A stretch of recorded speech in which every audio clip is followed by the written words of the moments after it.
Hello and welcome to the easy learning.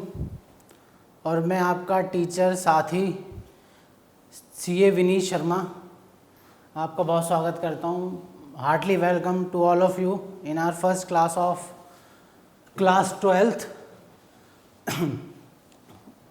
This is the destination. Easy learning वो जगह है जहाँ पर हम आपको जो पढ़ाएंगे, जो भी हम आपको स्टडी कराएंगे, वो बहुत इजी मेथड से आपको कराने की कोशिश की जाएगी कि जी उस तरीके से आपको सब्जेक्ट को समझाया जाए, उस तरीके से आपको सब्जेक्ट पढ़ाया जाए कि आपको वो जो सब्जेक्ट है वो बर्डन ना लगे, कम्बरसम ना लगे, बल्कि ना लगे कि सर क्या ये सब्जेक्ट तो मुझे बिल्कुल ही भारी लग रहा है कि मैं इसको कैसे सॉल्व करूँगा, कैसे इसको ओवरकम करूँगा, इसकी सारी प्रॉब्लम्स को। इसी वजह से हमने इन क्लासेस का और इस डेस्टिनेशन का नाम रखा है easy learning, the easy way to learn the subject. That's why we are at easy learning. So आज हम बात करेंगे 12th क्लास की अकाउंटेंसी की।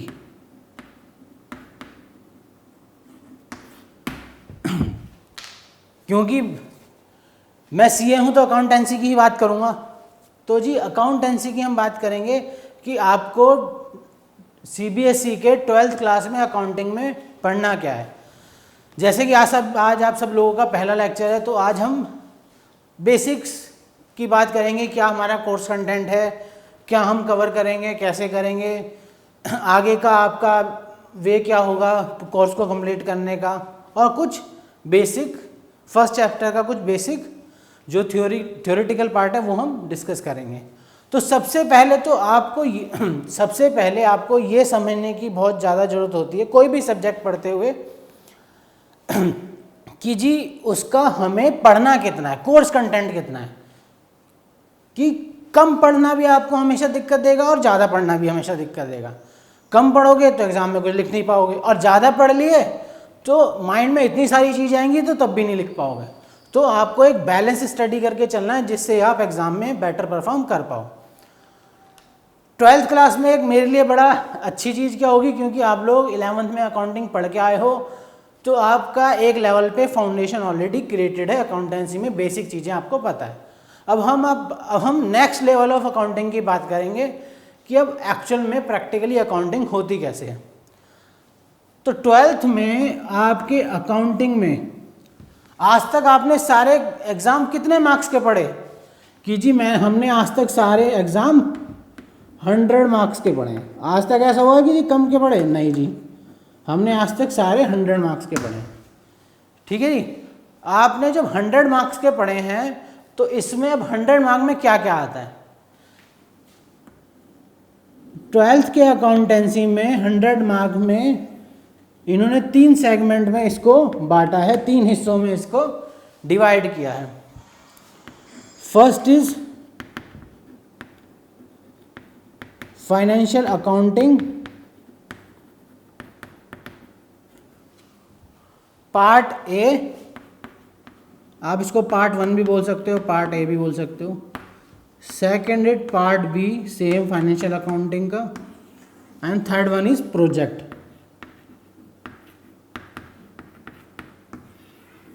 ठीक है जी। तो ये तो जिन लोगों ने 11th मेरे से पढ़ी है उनको बड़ा क्लियर होगा कि जी हमारा फोकस हमेशा किस पे रहता है, because accountancy is a practical subject. इसमें जो थ्योरी भी क्रिएट हुई है वो प्रैक्टिकल से ही निकल के क्रिएट हुई है, थ्योरी से प्रैक्टिकल नहीं बना है। कि जी कैसे कैसे चीज़ें हम करते हैं अकाउंटेंसी में, कैसे कैसे हम बुक कीपिंग करते हैं, रिकॉर्डिंग करते हैं चीज़ों की, कैसे हम बैलेंस शीट्स बनाते हैं, कैसे P&L बनाते हैं, उन सब का आखिरी में क्या बेनिफिट होता है, इन सब चीज़ से ही थ्योरी बनती है, इन सब चीज़ से ही थ्योरी बनती है। तो हमारा फोकस प्रैक्टिकल पे हमेशा ज़्यादा रहेगा। अब जी अब 3 हिस्सों में तो बांट दिया, तो मार्क्स कितने कितने हिस्से में आए कि जी जो पार्ट ए है वो आपके लिए सबसे इम्पॉर्टेंट है, ये है 60 मार्क्स का, ये आपके 60% को कवर करता है। पार्ट बी आपका 20 मार्क्स का। प्लीज़ भाई नोट मत करना अभी, पहले हमारे लिए सबसे इम्पॉर्टेंट क्या है, समझना। और जो लोग नॉर्मली से ऑनलाइन क्लासेस या सैटेलाइट क्लासेस भी बोलते हैं, जो लोग उसके थ्रू इसको पढ़ रहे हैं उनके लिए तो बड़ा आसान है। क्यों? इसीलिए तो इजी लर्निंग है। उनको तो डबल फायदा हो गया कि जी एक बार तो पढ़ लिया, दूसरी बार जब अब हमें खाली समझने पे ध्यान देना, हमें लिखने पे नहीं। क्यों? जब हमें लिखना होगा हम अपनी स्क्रीन पे एक पुश बटन दबाएंगे जो सीधा सर के एकदम फेस पे है, पुश बटन दबाएंगे, वीडियो रुक गई, हमने पूरा नोट कर लिया। तो सबका फोकस किस पे होना चाहिए? कॉन्सेप्ट को समझने पे, नोटिंग करने पे नहीं। अगर नोट करने में ही सब कुछ समझ आया था तो फिर तो लिखी लिखाई इतनी मोटी मोटी किताबें मार्केट में बहुत सारी हैं जो में लिखने की भी जरूरत नहीं है। तो सबसे पहले इंपॉर्टेंट आपको कहना है समझने पे ध्यान रखना है। तो 60 मार्क का आपका पार्ट ए है, 20 मार्क का पार्ट बी है एंड 20 मार्क्स का प्रोजेक्ट है। ठीक है जी। इसमें ये आपके स्कूल के लेवल पे आपको करना है, आपके स्कूल में कराया जाएगा। ये हमेशा इंपॉर्टेंट क्यों है? क्योंकि जो हमारे मार्क्स अकाउंटेंसी में आते हैं, स्पेशली जो 12th में आपकी ओवरऑल परसेंटेज बनती है, आजकल तो कट ऑफ 100 पे बंद हो जाती है कॉलेजेस की। तो जो आपकी कट ऑफ के लिए मार्क्स बनते हैं उसमें मैक्सिमम मार्क्स आपके ये लगाओ, अगर आप प्रोजेक्ट, अगर आपको जो मैक्सिमम परसेंटेज बनती है वो अकाउंटेंसी, मैथ्स, इस टाइप के प्रैक्टिकल सब्जेक्ट्स के साथ ही बनती है। तो आपको अगर परसेंटेज बनानी है तो ये बड़ा क्लियर कि जो आपके स्कूल वाले प्रोजेक्ट में आपको 20 में से 20 लाने ही लाने हैं if you want to score more than 90 in your accountancy subject. So बाकी बचा 80 में से देन प्रैक्टिकल है, कुछ थ्योरी में बाई चांस कुछ एग्जामिनर का मूड खराब हो, थ्योरी में काट ले, तो जो भी है आपको इस, बट यू मस्ट इंश्योर कि प्रोजेक्ट में आपका स्कूल में 20 आउट ऑफ 20 स्कोर करो और इसका आप एग्जाम में बेस्ट परफॉर्म करोगे, then you will get the 80 out of 80 also. So अब आते हैं जी इस 60 मार्क्स में। इस 60 मार्क्स में ये बेसिकली जो पार्ट है आपका पूरी अकाउंटिंग की बात करेगा। किन चीज़ों की? इसमें 2 पार्ट हैं। पहला पार्ट है पार्टनरशिप, अकाउंटिंग ऑफ पार्टनरशिप और अकाउंटिंग ऑफ कंपनीज। अभी आपको ये दिमाग नहीं लगाना ज़्यादा कि जी कंपनीज क्या है, पार्टनरशिप क्या है। अभी आपको बस कोर्स कंटेंट समझना है कि 60 मार्क्स में आपका पार्टनरशिप है, कंपनीज है। पार्ट बी में भी 2 चैप्टर हैं, 2 सेगमेंट हैं। एक है एनालिसिस ऑफ फाइनेंशियल स्टेटमेंट, मैं थोड़ा शॉर्टकट में लिख रहा हूँ, F.A means financial financial account भी बोल सकते हो, स्टेटमेंट भी बोल सकते हो, and second is cash flow statement. ठीक है जी। ये आपके ब्रॉडली ये आपका कोर्स कंटेंट है कि जी आपने तो फर्स्ट लेवल पे बताया, सेकंड लेवल पे मार्क्स। अब इसमें मार्क्स का कैटेगराइजेशन कैसे? पार्टनरशिप आपका 35 मार्क्स की आती है, 25 मार्क्स आपका कंपनीज एक्ट कवर करता है, then comes to this 12 marks is covered by analysis of financial accounting and 8 marks का आपका कैश फ्लो आता है। ठीक है जी। ये आपका ब्रॉड लेवल कोर्स कंटेंट हो गया जो कि हमें पढ़ना है, जो हम पढ़ेंगे। तो सबसे पहले आपको क्या समझना है? इसमें सबसे ज़्यादा इंपॉर्टेंट क्या है? पार्टनरशिप। और ये सबसे लंबा सेगमेंट भी है, सबसे ज़्यादा लंबा चैप्टर्स भी है इसमें बहुत सारे कॉन्सेप्ट है आप सबको समझने के लिए, क्योंकि अब बेसिक अकाउंटिंग से तो आप निकल चुके हो, 11th आप क्रॉस कर चुके हो, now you are sitting in 12th standard, मतलब आप एक स्टैंडर्ड वाले बंदे हो चुके हो। अब आप वो 11th वाले बच्चे नहीं रहे कि जी आपको अकाउंटिंग पता ही नहीं। अब आपको अकाउंटिंग पता, अब हम आप बात करेंगे थोड़े बड़े लेवल की, स्टैंडर्ड की। तो 12th स्टैंडर्ड में हम इनकी मेजर अकाउंटिंग पढ़ेंगे। जब आपको ये क्लियर हो जाएगा तब हम सेकंड पार्ट पे आएंगे। सबसे पहले we will start from partnership. ठीक है जी। तो जी अब जब हमें स्टार्ट पार्टनरशिप से करना है तो अब इस पार्टनरशिप में हमें पढ़ना क्या है? पार्टनरशिप 12th अकाउंटिंग का सबसे बड़ा और लंबा चैप्टर है, सेगमेंट है, एरिया है जो आपको पढ़ना है और इम्पॉर्टेंट भी है क्योंकि कहीं ना कहीं कुछ कॉन्सेप्ट इसके कैरी होते हैं कंपनीज में भी। ठीक है जी। तो आज एज अ इंट्रोडक्टरी हम क्या पढ़ेंगे? We will start from partnership. ठीक है जी, कि जी पार्टनरशिप होती क्या है। एक चीज अकाउंटेंसी सब्जेक्ट में बहुत अच्छा है, मैथ में बाकी सब्जेक्टों में जो चीज़ मिसिंग है, जैसे मैथ्स में क्या होता है, अपने फॉर्मूलेज हैं, प्रिंसिपल्स हैं, उनको आपको पढ़ना पड़ता है, कैसे बने कैसे नहीं बने।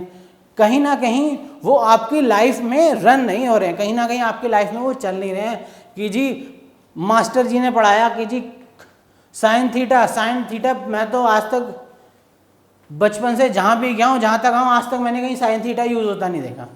जहाँ यूज़ होता है वो आपको समय आने पे पता लग जाएगा, जैसे जैसे आप अपने कैरियर में ग्रो करोगे। बट अकाउंटेंसी एक ऐसा सब्जेक्ट है जो आप डे टू डे लाइफ में भी जीते हो। ये मैं दोबारा से सब इसलिए 12th की क्लास में एक्सप्लेन कर रहा हूँ क्योंकि बहुत सारा क्राउड यहाँ ऐसा भी है जो कि 11th में हमसे नहीं पढ़ा है, तो कहीं ना कहीं मैं कुछ उसमें 11th का भी फ्लेवर ऐड करता रहूँगा जिससे हमें बेटर अंडरस्टैंडिंग हो। So accountancy is the only subject जो आपके डे टू डे रूटीन में आप not a systematic way but आप उसमें उसका इस्तेमाल कर रहे हो। तो अब आते हैं पार्टनरशिप पे कि जी पार्टनरशिप होती क्या है। What is the dictionary meaning of partnership, क्या मतलब है पार्टनरशिप का। तो पार्टनरशिप का जी मतलब, अगर हम एकदम देसी वाली भाषा में बात करें, जब दो आदमी मिलके किसी चीज के लिए आपस में एग्री कर लेते हैं कि जी हम दोनों मिलके ये करेंगे, क्या करेंगे कि जी हम दोनों मिलके एक दुकान खोलेंगे, हम दोनों मिलके एक सब्जी की ठेली लगाएंगे, हम दोनों मिलके एक छोले भटूरे की ठेली लगाएंगे, हम दोनों मिलके एक पाव भाजी बेचेंगे मुंबई की जूह चौपाटी पे। तो जब वो दोनों एग्री होते हैं आपस में मिलके कुछ काम करने के लिए, म्यूचुअल अंडरस्टैंडिंग बनाते हैं, तो वो हम उसको क्या बोलते हैं, पार्टनरशिप। कि जी पार्टनरशिप तो बहुत सारी चीज़ हो सकती हैं, कि जब एक लड़का एक लड़की से शादी करता है तो वो भी पार्टनरशिप हो गई, बिल्कुल पार्टनरशिप तो वो भी है, क्योंकि वहाँ पर भी तो एक से ज़्यादा बंदे इन्वॉल्व हैं, एक बॉय एक गर्ल, दोनों मिल गए, शादी हो गई, एक बन गया हस्बैंड, एक बन गई वाइफ, तो वो भी एक पार्टनरशिप है। सो अगर मैं अपनी एक प्रैक्टिकल भाषा में बात करूं, शादी तो सबको समझ आती है क्योंकि सबने शादी का खूब यहाँ पे फ्री का खाना खाया होगा शगन दे दे के, कुछ ने तो बिना शगन दिए भी खाया होगा। तो जिसने फ्री का खाना खाया है शादी में, उसको पार्टनरशिप की डेफिनेशन बहुत इजीली लर्न हो जाएगी कि जी जब एक से ज़्यादा बंदे आपस में रिलेशनशिप करते हैं, किस चीज़ के लिए, टू डू सम बिजनेस। अब जी शादी में कौन सा बिजनेस कर रहे हैं, मतलब to do some business to earn the profit, to share the profit. ये आपकी बेसिक डेफिनेशन है पार्टनरशिप की, कि जब एक से अधिक बंदे, क्या एक बंदे में पार्टनरशिप हो सकती है कि नहीं हो सकती सर। तो एक बंदे की तो बात ही खत्म हो गई हमेशा के लिए हमारे लिए। जो भी आपने 11th स्टैंडर्ड में पढ़ा वो सब एक आदमी के लिए पढ़ा। मैं हमेशा क्या बोलता था कि जी एक लाला जी थे, उन्होंने एक दुकान खोल ली, एक लाला जी थे उन्होंने एक ऑफिस खोल लिया, एक लाला जी थे उन्होंने एक बिल्डिंग खड़ी कर ली। नहीं, अब हम उससे बाहर आ गए हैं, अब हम नेक्स्ट लेवल पहुंच गए हैं। जैसे कि आज तक हमने पढ़ा कि जी एक बंदा उतना बड़ा बिजनेस संभाल सकता है कि जी नहीं, अकेला चना कभी भाड़ नहीं फोड़ सकता। ये हमने हिंदी में मुहावरा पढ़ा होगा कि जी अगर आपको एक लेवल से ज़्यादा ग्रो करना है, जैसे मैं अपनी बात करूं कि जी मेरे पास एक पढ़ाई का टैलेंट है, हाँ मैं चार्टर्ड अकाउंटेंट, तो मुझे एक कॉन्सेप्चुअली चीज़ें पता है, बट बिजनेस चलाने के लिए किसी को टेक्निकल नॉलेज, मुझे इंजीनियर चाहिए। तो हम दोनों ने मिलके काम शुरू कर लिया कि जी हम आज से सैनिटाइज़र बनाना शुरू कर दे। इंजीनियर को पता है सैनिटाइज़र बनाएंगे कैसे, और मुझे पता है कैसे पैसा अरेंज कर रहा है। तो दोनों का माइंड मिलके जो एक एग्रीमेंट बनेगा, जो आपस में रिलेशनशिप क्रिएट होगी, वो पार्टनरशिप होगी। अब पार्टनरशिप क्यों होगी, पार्टनरशिप हम क्यों करेंगे, पार्टनरशिप हम करेंगे बिजनेस करने के लिए, व्यवसाय करने के लिए। और व्यवसाय हम क्यों करते हैं, बिजनेस हम क्यों करते हैं, टू अर्न द प्रॉफिट। और जो प्रॉफिट अर्न होगा वो कैसे बांटेंगे हम दोनों में, क्योंकि हम पार्टनर हैं तो एक आदमी तो ले नहीं सकता। 11 तक क्या होता था, सारा प्रॉफिट लाला जी का होता था। यहाँ पे सारा प्रॉफिट क्या है, दो लाला जियों का है, दो पार्टनरों का है। तो जी पार्टनरशिप की डेफिनेशन क्या आती है कि जी जहां दो से ज़्यादा बंदे आपस में पार्टनरशिप करते हैं to share the profit of any business. तो हम यहाँ पे क्या शादी की पार्टनरशिप पढ़ने वाले नहीं, हम अकाउंटेंसी किसकी कर सकते हैं, ये तो आपने 11वीं के लेवल में बहुत बढ़िया तरीके से पढ़ा है कि जी हम अकाउंटिंग खाली फाइनेंशियल ट्रांजैक्शन की करते हैं।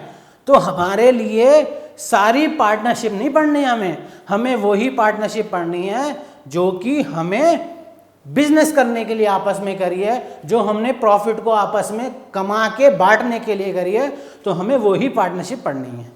ठीक है जी, ये तो बड़ा क्लियर हो गया कि जी पार्टनरशिप होती क्या है। ठीक है, कोई डाउट तो होगा नहीं इस टाइम।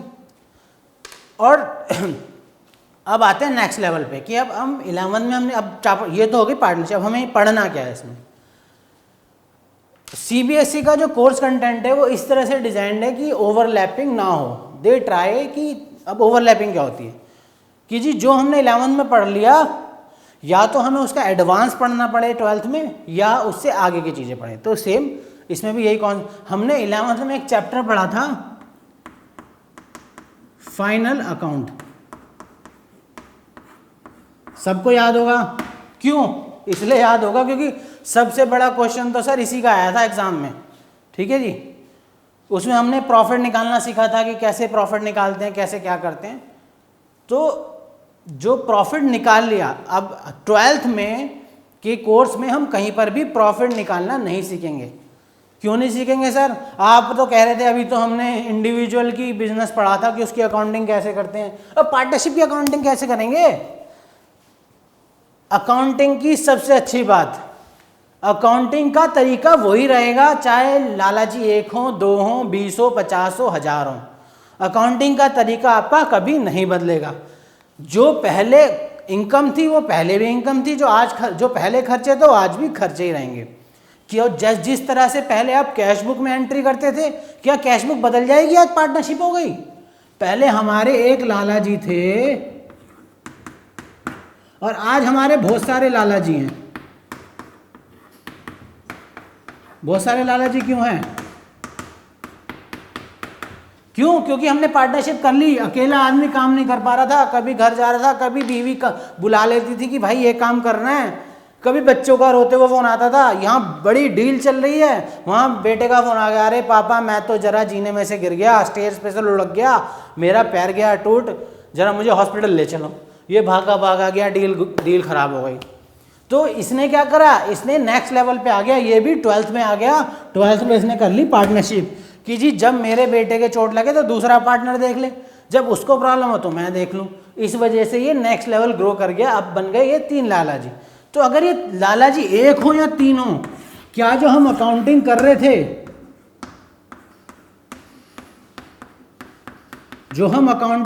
थे, क्या इसमें कोई चेंज आएगा? नहीं आएगा। क्यों? हमारा इनसे पहले हम एक आदमी को प्रॉफिट देते थे, अब हम 3 आदमी को प्रॉफिट दे देंगे। पहले हम एक आदमी से कैपिटल लेते थे, अब हम 3 आदमी से कैपिटल ले लेंगे। पहले हम एक आदमी को पैसा ड्राइंग पे देते थे, अब तीनों ड्राइंग निकाल लेंगे। लेकिन हमारी जो ये अकाउंटिंग मेथोडोलॉजी है, ऑल विल रिमेन सेम, ये एज इट इज रहनी है। तो क्या जी अकाउंटिंग में जो हम कैश की बुक लिखते थे क्या वो बदल जाएगी? नहीं। ये थोड़ा ना पार्टनरशिप हो गई तो कैश की शक्ल चेंज हो गई, नहीं जी। लिखने का तरीका नहीं, कैश बुक की कैश बुक रहेगी, परचेज बुक की तरह लिखी जाएगी, सेल्स बुक की तरह लिखी जाएगी। तो जितनी भी हमारी अकाउंटिंग है, क्या जर्नल बदल जाएगा? जो आपका 11th का सबसे इंपॉर्टेंट एरिया था जर्नल एंट्रीज, एंट्री करने का नहीं बदलेगा। तो हमारी अकाउंटिंग सेम रहेगी, कोई चेंज नहीं है। बस हमें आगे का ट्रीटमेंट पड़ रहा है कि जी पार्टनरशिप होगी तो उसमें क्या एडिशनल चीज़ें हमारे को करनी है अगर पार्टनरशिप रहती है तो। ठीक है जी, तो ये आपकी अकाउंटिंग में कोई चेंज नहीं होने वाला। तो जी अब पार्टनरशिप में क्या एडिशनल हम पढ़ने वाले हैं कि जी जब पार्टनरशिप होती है तो 2 आदमियों के बीच होती है। ये हमारे एक भाई साहब हो गए, मुझे थोड़ा ड्राइंग का ज़्यादा शौक था, इस वजह से ना मैं बार बार ये बनाने लगता हूँ। आपको एग्जाम में नहीं बनाना बस।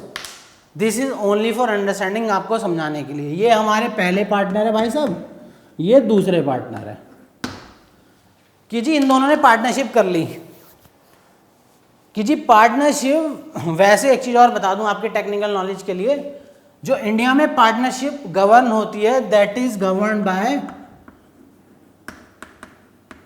Partnership act 1932। ये इस एक्ट के अंतर्गत, इसके अंडर गवर्न होती है, इसके थ्रू चलती है, जितनी भी रेगुलेशन होती है इसकी लगती हैं। इसके अलावा एक और भी वर्ड है जिसे हम बोलते हैं LLP। आपकी नॉलेज के लिए कहीं पर भी 12th में पढ़ाया नहीं गया, this is only for knowledge. कम से कम एक CA से पढ़ने का ये तो फायदा होना चाहिए ना आप लोगों को। एक LLP होती है जिसे हम बोलते हैं लिमिटेड लाइबिलिटी पार्टनरशिप। इसका एक्ट अलग है बट वो आप लोगों को पढ़ना नहीं है, ठीक है जी। आप ये मान के चलो कि इन दोनों में कोई फ़र्क नहीं होता, सब सेम है, सारी रेगुलेशन ऑलमोस्ट सेम है, बस इनकी इवन ट्रीटमेंट भी हर बंदा इन्हें सेम ही मान के चलता है कि सेम है, बस एक बैक एंड पे कुछ चेंज है जो आपके लेवल पे आपको नहीं पढ़ना, बट हमारे लिए ये दोनों सेम रहेंगी। तो कभी कोई समझदार एग्जामिनर ने क्वेश्चन ड्राफ्ट कर दिया और पार्टनरशिप की जगह LLP लिख गया तो आपको कंफ्यूज नहीं होना, LLP मतलब पार्टनरशिप ही है, ठीक है जी। तो जी इन दोनों ने इन्होंने आपस में पार्टनरशिप कर ली कि जी पार्टनरशिप तो कर ली, अब ये पार्टनरशिप चलेगी कैसे, ठीक है जी। इन्होंने बिजनेस शुरू कर लिया, दुकानदारी शुरू हो गई, सब बढ़िया चल रहा है। अब आई प्रॉफिट के कमाने की बात। अब आपने प्रॉफिट कमा लिया, इन दोनों में प्रॉफिट, इनके बिजनेस से आपको प्रॉफिट आ गया। प्रॉफिट आने के बाद ये कहता है कि जी यार हमने जो दुकान खोली थी आपस में पार्टनरशिप में, मैं हमेशा दुकान पे बैठा रहता था और तेरी हमेशा मटर गश्ती नहीं ख़त्म होती थी, मौज मस्ती नहीं ख़त्म होती थी। कभी तू घर जा रहा है, कभी दुकान पे कहीं कोई बाहर घूमने जा रहा है, कभी पिक्चर देखने चला गया, कभी हॉस्पिटल चला गया, कभी पर्सनल इशू, कभी एंटरटेनमेंट इशू, तो तू तो कभी दुकान पे बैठता ही नहीं था। अगर महीने में ये प्रॉफिट अगर हमने 30 दिन में कमाया है तो तू 30 दिन में से 25 दिन तो तू घूमने गया था, तो प्रॉफिट में मैक्सिमम हिस्सा मेरा है। अगर 25 दिन मैं रहा हूं तो 25 दिन का प्रॉफिट मेरा, 5 दिन का तेरा है। ये कहता ओ भाई, दूसरा पार्टनर ये कहता ओ भाई देख बात सुन ले मेरी, तू 25 दिन रहा या 5 दिन रहा, जितना माल बिका ना वो सारे कस्टमर मैं ही लेके आया। जिस 25 दिन में ऑफिस में नहीं बैठा था ना, मैं कस्टमर ही ढूंढ रहा था। तेरे कहने से क्या होता है कि मैं बाहर घूम रहा था एंटरटेनमेंट के लिए, पिक्चर देखने के लिए, तो सारे कस्टमर मैं लाया हूँ, क्योंकि सारा प्रॉफिट में से 100 कस्टमर में से 80 कस्टमर मैं लाया हूँ, तो 80% प्रॉफिट मुझे दो और 20% तू ले। बात और बढ़ गई, ये कहने लगा तू बकवास तो कर मत, जो तू कस्टमर लाए ना इन सबको तो मैं पहले से जानता हूँ, 100 में से 60 कस्टमर को मैं जानता हूँ, 60 का प्रॉफिट मैं लूंगा और 40 का तू ले। ये लड़ाई इतनी बढ़ गई कि इसने इसके बाल नोच दिए और इसने इसके बाल नोच लिए, तभी तो इनके बाल नहीं है यहाँ। तो जी जब ये लड़ाई इतनी बढ़ गई, क्यों? क्योंकि पैसा तो किसी का भी दोस्ती रहने नहीं देता, जहां पैसा इन्वॉल्व होता है वहां पर दोस्ती बचती नहीं है आखिरी में। तो जी प्रॉफिट होने के बाद इन दोनों की इतनी लड़ाई हो गई कि बिजनेस बंद ही हो गया, ताला लग गया, खूनम खान हो गए, तलवारें चल गई एकदम प्रॉफिट बांटने पे। तो इस लड़ाई को निपटने के लिए कि जी ये तो चलो प्रॉफिट पे बात हो गई, और भी बहुत सारी चीज़ें हो सकती है कि जी हमने जब हम बिजनेस शुरू करते थे, हमने 11th में क्या, जब भी मैं 11th में आऊँगा तो मैं बोले 11th में हमने क्या करा था। जब भी बिजनेस शुरू करते हैं कि जी हम बिजनेस शुरू करते हैं तो लाला जी कुछ पैसा बिजनेस में डालते हैं जिसे हम कैपिटल बोलते हैं। सेम यहाँ है, यहाँ पर 2 लाला जी थे, बिजनेस शुरू हुआ, इन्होंने पैसा प्रॉफिट, इन्होंने पैसा पार्टनरशिप फर्म में लगा लिया। जब पैसा लगाया शुरू में तो दोनों ने 1-1 लाख रुपए लगाए, 1-1 लाख लगाने के बाद इनको बीच में लगा कि पैसे की जरूरत है, इस भाई ने निकाल लिए। ये कहने लगा यार प्रॉफिट तो मैं ज़्यादा लूँगा, दोनों ने 1-1 लाख रुपए लगाए थे शुरू में, लेकिन तूने तो 15,000 निकाल लिए बीच में। तो इस टाइप की कोई भी लड़ाई हो सकती है कभी भी इस टाइप की म्यूचुअल अंडरस्टैंडिंग में, पार्टनरशिप में। तो जी इस प्रॉब्लम को ओवरकम करने के लिए क्या करा गया कि जी कि जी जब भी हम पार्टनरशिप करेंगे एक राइटिंग में एग्रीमेंट बना लो, ठीक है जी। इस राइटिंग में एक एग्रीमेंट बना लो। एग्रीमेंट क्या होता है? एग्रीमेंट एक रिटन डॉक्यूमेंट होता है, उसको इन आपसी मुद्दों को कैसे पार्टनरशिप चलेगी उन सब में, जो भी कल को कोई इशू आता है, कहाँ पर ऑफिस खोलते हैं, आपस में प्रॉफिट कैसे बांटेंगे, बिजनेस में हमारा जो हमने कैपिटल लगाई है उस पर हमें कैसे इंटरेस्ट मिलेगा नहीं मिलेगा, जो पैसा निकालेंगे उसका क्या, इस टाइप के सारे क्लॉजेस इस एग्रीमेंट में डाल दिए जाते हैं, जिससे कल को आपस में कोई लड़ाई हो तो जी हम उस एग्रीमेंट को जाके पढ़ के देख लें कि क्या बात हुई थी तेरी मेरी। रोशन यार, तो जी हम लोगों ने जो एग्रीमेंट के बेस पे क्यों बनाया एग्रीमेंट कि जी जो अभी लड़ाई हो गई ना दोनों के आपस में, बाल नोच लिए दोनों ने, उसको हम बचा सकें कि आज मैंने और मेरे दोस्त ने कि जी मैं सीए हूँ वो इंजीनियर हैं, दोनों ने मिलकर काम शुरू कर लिया, तो कल को जब हमारी आज हमने सारी चीज़ें एक पेपर पे लिख ली, एक डॉक्यूमेंट कर बना लिया कि जी कल को ये होगा तो हम ऐसे डिसाइड करेंगे, ये होगा तो हम ऐसे डिसाइड करेंगे, ये होगा तो हम ये करेंगे, कि जी प्रॉफिट ऐसे बांटेंगे, कि जी आपस में डिसाइड हुआ, इंजीनियर कह रहा है कि जी सारा मेहनत तो मेरी है क्योंकि सैनिटाइजर का फॉर्मूला मेरे पास है, मैं कह रहा हूँ जी पैसा मैंने लगाया, तो हम दोनों की म्यूचुअल अंडरस्टैंडिंग हो गई कि चल 60% प्रॉफिट तेरा 40 मेरा, तो ये हमने उसमें लिख दिया कि जी तू 1 लाख जो हम पैसा लगा रहे हैं कि जी उसने कैपिटल लगाई 10 लाख, मैंने भी 10 लाख लगाई, तो जी हम दोनों ने डिसाइड किया जी ये पैसा कहीं और लगाते तो हमें इंटरेस्ट भी तो मिलता, तो जी हमने डिसाइड किया जी हम 8% इंटरेस्ट भी अपने पैसे लगाए हुए पैसे पे लेंगे, जिसे हम बोलते हैं इंटरेस्ट ऑन कैपिटल। तो फिर हमने ये डिसाइड किया जी कल को किसी ने पैसा निकाल लिया तो एक तरफ तो आप पैसा इंटरेस्ट ले रहे हो, दूसरी तरफ जब पैसा विड्रॉ करोगे तो हम उसे बोलते हैं इंटरेस्ट ऑन ड्राइंग, कि पैसा निकालने पे भी। तो इस टाइप के जितने भी इवेंट हैं उसके हम सारे इस डॉक्यूमेंट पे रिकॉर्ड कर देंगे। उस डॉक्यूमेंट को हम क्या बोलते हैं? इस डॉक्यूमेंट को हम क्या बोलेंगे? पार्टनरशिप डीड, ठीक है जी। इस डॉक्यूमेंट को हम बोलेंगे partnership deed, agreement of partnership, ठीक है जी। तो कुछ भी हमारी इन दोनों की आपस की लड़ाई होगी तो कौन डिसाइड करेगा? इसे पढ़ेंगे, पंचायत बैठेगी, जैसे गांवों में बैठाते ना 5 लोग बैठा दिए कि जी पंचायत बैठेगी और इस पेपर को पढ़ के डिसाइड करेगी, चल बे ये बात हुई थी ये डिसाइडेड है, ये बात हुई थी ये डिसाइडेड है। तो पार्टनरशिप डीड के बेस पे होगा कि सर ये तो आपने बता दिया लेकिन हमने तो पार्टनरशिप बना ली बिना एग्रीमेंट के। उस टाइम बड़ी अच्छी अंडरस्टैंडिंग थी कि दोनों एकदम भाई थे, बिल्कुल पक्के वाले, बिल्कुल पक्के वाले दोस्त थे। इन्होंने कहा जी एग्रीमेंट बनाओ भी मत, जरूरत ही नहीं है इस तब कैसे डिसाइड होगा, वरना ये बाल नोचने वाली स्थिति तो आएगी आएगी। कि तब कैसे डिसाइड होता है? हिंदुस्तान में, इंडिया में कोई भी लड़ाई कौन डिसाइड करता है? कोई भी लड़ाई कोर्ट डिसाइड करता है। कोर्ट मतलब कानून, और इन दोनों की अरेंजमेंट का कानून क्या है? Partnership act. तो जब इन दोनों में लड़ाई होगी और ये अगर पार्टनरशिप डीड ना हो तो कहां से हम डिसाइड करेंगे? पार्टनरशिप एक्ट पढ़ेंगे। इसको कौन रिप्लेस कर देगा? Partnership act. तब पार्टनरशिप एक्ट उठा के पढ़ेंगे कि जी अगर इन दोनों में ये वाला मैटर फंसता है तो ये क्या बोलता है। तो ये बोलता है कि जी इन्होंने आपस में कोई एग्रीमेंट करा नहीं, एक एग्जांपल ले रहे हैं, एग्रीमेंट करा नहीं और आपस में लड़ाई हो गई प्रॉफिट बांटने को लेके, एग्रीमेंट है नहीं, तो एग्रीमेंट की जगह हम क्या पढ़ेंगे? Partnership act. जब एक्ट पढ़ेंगे तो उसमें क्या लिखा है कि जी जब इन दोनों की प्रॉफिट बांटने पर लड़ाई हो तो दोनों को प्रॉफिट बराबर बराबर बांट दो। कि जी उस टाइम लिखना चाहिए था, नहीं तो हम तो बराबर बराबर बांटेंगे, तो पार्टनरशिप एक्ट में ये लिखा हुआ है, ठीक है जी। तो सबसे पहले हम बेसिक में क्या पढ़ेंगे कि हमें हमारी सिचुएशन क्या बनती है, क्या क्या हम पार्टनरशिप में, पार्टनर्स को हम क्या क्या दे सकते हैं या पार्टनर के साथ हमारी क्या क्या डीलिंग हो सकती है। सबसे पहले होता है शेयरिंग ऑफ प्रॉफिट।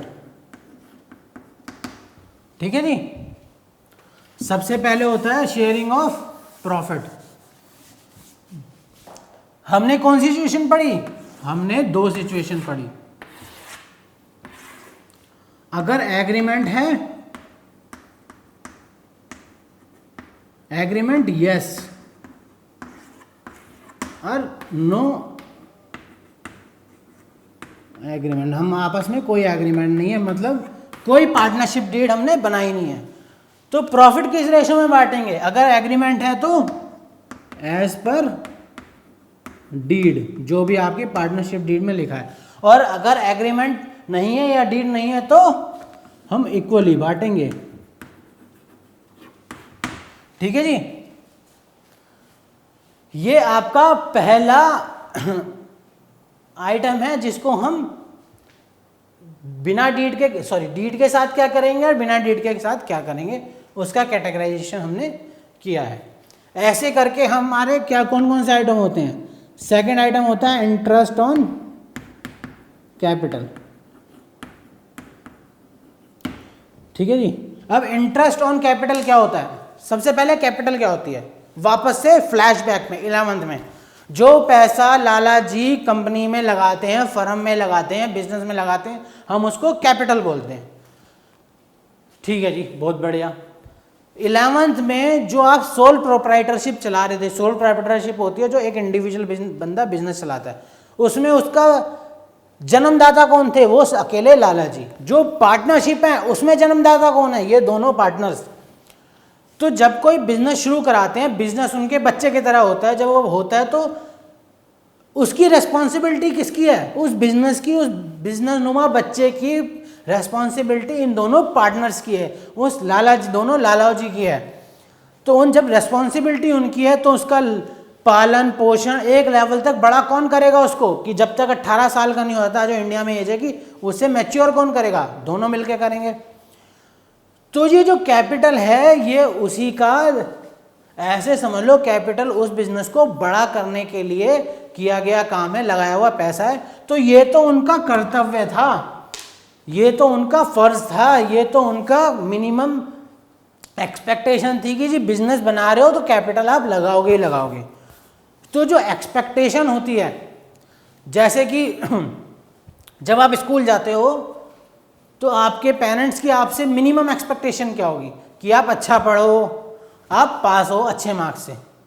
ठीक है जी, लेकिन वहीं पर आप कहो कि जी नहीं, आप पढ़ो अच्छा, पास अच्छा हो, बट आप अच्छे एक स्पोर्ट्समैन भी होने चाहिए, वो एक्स्ट्रा चीज़ हो गई। ठीक है जी, तो जो आपका कर्तव्य, जो आपका हक है, क्या हम उस पर कभी आपको इंटरेस्ट देंगे? कि जी उसके लिए आपको जो मिनिमम आपको काम करना है, जैसे आज मैं आपको पढ़ा रहा हूं, तो आज फॉर एग्जांपल आपने मुझे 500 रुपये दिए कि जी सर हमें ज़रा पार्टनरशिप का बेसिक कॉन्सेप्ट पढ़ा दो। तो आपने जो मुझे 500 रुपये दिए, मैं उसके जो बदले आपको बेसिक कॉन्सेप्ट पार्टनरशिप के पढ़ाऊंगा, वो तो मेरा कर्तव्य है। क्यों? क्योंकि वो मेरा कर्तव्य है, क्योंकि मैं आपसे 500 रुपये ले रहा हूँ तो मैं आपको बेसिक पढ़ाऊंगा। सेम आपके केस में, अगर मैं आपको बेसिक पढ़ा रहा हूँ तो आपका फ़र्ज है वो 500 रुपये देना। ठीक है जी, लेकिन वहीं इसके अलावा मैं आपको बोलूँ चलो आए हो तो मैं आपको कंपनी चेक भी पढ़ा देता हूँ, तो क्या वो मेरा कर्तव्य था उस टाइम जब हमारी बात हुई? नहीं, वो मैंने आपको एक्स्ट्रा पढ़ा दिया, कॉम्प्लीमेंट्री आपको दे दिया। ठीक है जी, तो कुछ भी कॉम्प्लीमेंट्री होता नहीं है। तो इस पे आते हैं कैपिटल, क्योंकि आपका फर्ज था उस बिजनेस को ग्रो करने के लिए, बढ़ाने के लिए। तो अगर आपने एग्रीमेंट करा है तो हमेशा हम एग्रीमेंट के बेस पे चलेंगे, एज पर डीड। डीड में जो भी लिखा हो कि जी आपस में आपकी बात हुई थी, आपस में आपकी बात हुई थी कि हम तो 100% इंटरेस्ट लेंगे। भाई तुम्हारी आपस की बात है, तुम जितना मर्जी लो, हमें क्या मतलब। लेकिन जहाँ पर कुछ नहीं लिखा तुमने, जहाँ तुम आपस में लड़ने मरने को तैयार हो गए बिना लिखे, वहाँ पर हम इंटरेस्ट नहीं देते। कानून क्या मानता है कि जी ये तो आपका फर्ज था इंटरेस्ट लगाना। सेम इसका उल्टा, उल्टा नहीं, सेम जो एक्स्ट्रा एफर्ट हम अभी डिस्कस कर रहे थे कि आप पढ़ने आए पार्टनरशिप, मैंने पढ़ा दिया कंपनीज एक्ट, वो तो मेरा कर्तव्य नहीं था ना आपको पढ़ाना। अब आपने जो कैपिटल लगाई, थोड़े दिन बाद क्या हुआ जी, पैसा थोड़ा कम पड़ रहा था, एक पार्टनर कहने लगा जी मेरे पास, ये पार्टनर कहने लगा जी मेरे पास पैसा नहीं है यार, थोड़े पैसे की जरूरत है, तू पैसा लगा दे और एक्स्ट्रा। उनने कहा भाई कैपिटल जो मेरा फर्ज था वो तो मैं लगा चुका हूं, लेकिन अगर और कोई पैसा चाहिए तो मैं तुझे क्या दूंगा, लोन दे सकता हूं। किसको, पार्टनरशिप फर्म को। हमने हमेशा 11th में क्या पढ़ा है कि जी बिजनेस अलग है, बिजनेस एंटिटी कॉन्सेप्ट, कि बिजनेस अलग है, लाला जी अलग है, बिजनेस अलग है, पार्टनर्स अलग हैं। तो पार्टनर ने किसको लोन दे दिया, बिजनेस को। तो जी जो मैं तुझे एक्स्ट्रा पैसा दूंगा वो कैपिटल में नहीं दूंगा, लोन में दूंगा। तो जो लोन दिया क्या उस पर इंटरेस्ट दोगे कि जी अगर एग्रीमेंट में लिखा हुआ है, अगर लोन पे जहां पर एग्रीमेंट है वहां तो क्या चलेगा, एज पर डीड, जो भी आपकी पार्टनरशिप डीड है। अब कानून क्या कहेगा, क्या कानून यहां पर भी नो बोल दे, कानून कह रहा है या तो ये तो नाइंसाफी हो जाएगी, एक आदमी का फर्ज था खाली बिजनेस चलाने के लिए पैसा देना, क्योंकि उस पर थोड़ा पैसा ज़्यादा है, बाद में से जरूरत पड़ी, उसने एक अच्छे आदमी की तरह लोन दे दिया बिजनेस को। तो इसका हक नहीं मरना चाहिए। इस तरह से ही कानून ड्राफ्ट होता है कि किसी का हक नहीं जाना चाहिए। तो इसका जो हक है, जो इनने लोन दिया है, अगर ये इसको लोन ना देता तो कहीं और लोन दे देता। तो कानून के हिसाब से हम इसको 6% इंटरेस्ट देते हैं कि जी इंटरेस्ट और लोन 6% हम इसको पे करेंगे। ठीक है जी। Next, salary and commission. इसमें बड़ा सिंपल है, सेम कॉन्सेप्ट। बिजनेस किसका बच्चा है, पार्टनर्स का, लालाओं का। ठीक है जी। तो जो पार्टनरशिप की बेसिक डेफिनेशन हमने क्या डिस्कस करी थी, when 2 or more person comes under a relationship to share the profit of a business। ठीक है जी। इन दोनों ने आपस में किस लिए पार्टनरशिप करी, बिजनेस का प्रॉफिट शेयर करने, बिजनेस करने के लिए, उससे प्रॉफिट शेयर करने के लिए। ठीक है जी। क्या सैलरी लेने के लिए पार्टनरशिप करी थी क्या, नहीं जी, सैलरी होता तो एम्प्लॉय होता, सैलरी होती तो एम्प्लॉय होता, पार्टनर्स ना होते। लेकिन जब हमारी अंडरस्टैंडिंग हुई कि जी ये बंदा तो 20 दिन दुकान पे बैठेगा या 10 दिन बैठेगा तो इसको ज़्यादा पैसे मिलने चाहिए, तो हमने कहा भाई इसको तुझे थोड़ी सैलरी दे देंगे। तो जहाँ सैलरी कमीशन की बात आती है, अगर एग्रीमेंट है तो भैया जो आप लोगों ने डिसाइड करा वो हमारे सर माथे, मतलब बहुत बहुत धन्यवाद, आपने एग्रीमेंट में सैलरी लिखी हुई थी तो हम दे देंगे। लेकिन जहाँ पर एग्रीमेंट नहीं था वहाँ पर पार्टनर्स को क्या हम सैलरी देंगे, सर अभी तो आपने समझाया कि उसका फर्ज है कैपिटल लगाना और उसका हक है प्रॉफिट कमाना। उसका फर्ज क्या है, उसका फर्ज है वो कैपिटल लगाएगा, हक क्या है, प्रॉफिट लेगा। सैलरी सुरली देना हक नहीं है जी, पार्टनर का काम है प्रॉफिट कमाना, सैलरी हम नहीं देंगे। तो जहां पर एग्रीमेंट नहीं है तो no salary and no commission. तो ये हमारे 4 ब्रॉड हेड हैं जो आप इस पार्टनरशिप में आप पढ़ोगे कि जी आप जब पार्टनरशिप हम करते हैं तो हम एग्रीमेंट, हमने अभी डिस्कस किया कि हम पार्टनरशिप डीड बना लेते हैं। डीड नहीं होगी तो अगर डीड होगी तो पार्टनरशिप डीड से गवर्न होगी, और डीड नहीं होगी तो पार्टनरशिप एक्ट से गवर्न होंगे। ठीक है जी।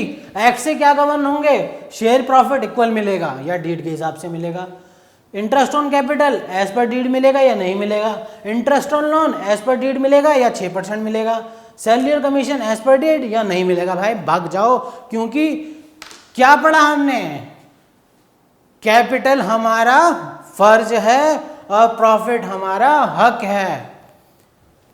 तो हमारा क्या है आज का नारा कि कैपिटल हमारा फर्ज है और प्रॉफिट हमारा हक है। इसके अलावा हम जो भी करेंगे या तो वो एग्रीमेंट डिसाइड करेगा, पार्टनरशिप डीड डिसाइड करेगी या पार्टनरशिप एक्ट डिसाइड करेगा। इसके अलावा कोई डिसाइडिंग फैक्टर नहीं है। ठीक है जी। ये बड़ा क्लियर है। तो ये हमारा बेसिक कॉन्सेप्ट है। एक कैटेगरी और आती है इसमें, इंटरेस्ट ऑन ड्राइंग, वो जब क्वेश्चन में आएगा हम तब उसको कवर कर लेंगे, ठीक है जी। Now you can note it down. ये आपके फैक्टर आपके मेजर क्वेश्चंस को कवर कर जाएंगे इनकी कैलकुलेशन से रिलेटेड। तो ये आपका बेसिक पार्टनरशिप का कॉन्सेप्ट हो गया कि जी पार्टनरशिप होती क्या एग्रीमेंट होता है, क्या उसके बिना चलते हैं जी, ठीक है जी। अब हम जो नेक्स्ट हमारा टॉपिक है इसमें कि जी हम पढ़ेंगे क्या, ये तो हो गई आपका पार्टनरशिप की अंडरस्टैंडिंग। अब हम जो हमारा नेक्स्ट स्टेप होगा अपनी 12th के कोर्स में, वो होगा कि ये पार्टनरशिप के प्रॉफिट को हम कैसे डिस्ट्रीब्यूट करते हैं, पोर्शन करते हैं, बांटते हैं, वो हम नेक्स्ट क्लास में डिस्कस करेंगे। आज के लिए आपका इतना ही। आप आज की जो डोज है पार्टनरशिप वाली, आप उसे घर जाके पढ़ने की तो आई डोंट थिंक आपको जरूरत पड़ेगी, बट खाली क्लास को रिमेंबर रखना है कि जी कैसे करा था, ये होता है, ये होता है, but this is the cut short of your partnership basic agreement. So आज के लिए इतना ही। आज आप इतना पढ़ो और इसको आज की क्लास को एंजॉय किया, तो नेक्स्ट क्लास में हम आपको पार्टनरशिप का जो एप्रोप्रिएशन है प्रॉफिट का, कैसे उसकी अंडरस्टैंडिंग आती है, वो हम डिस्कस करेंगे। Thank you, bye bye.